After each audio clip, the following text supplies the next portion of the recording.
ஆச்சி மசாலா எந்த சமையலும் ருசி தேடும் ரகசியம் ₹20.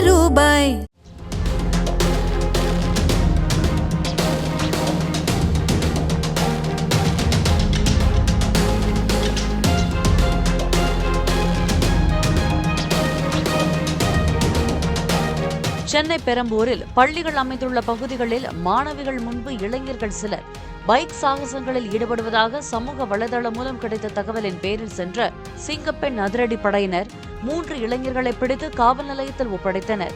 அவர்களின் வாகனங்களும் பறிமுதல் செய்யப்பட்டன. சென்னை மாநகர காவல்துறையை டாக் செய்து சமூக வலைதளத்தில் புகார் தெரிவித்த 3 மணி நேரத்தில் இந்த நடவடிக்கை எடுக்கப்பட்டதாக கூறப்படுகிறது. ஆச்சி மசாலா எந்த சமையலும் ருசி தேடும் ரகசியம் ₹20. பிளே ஸ்டோர் மற்றும் ஆப் ஸ்டோரில் இருந்து பாலிமர் செயலியை QR கோடு மூலம் பதிவிறக்கம் செய்யுங்கள். செய்திகளை உடனுக்குடன் பெறுங்கள்.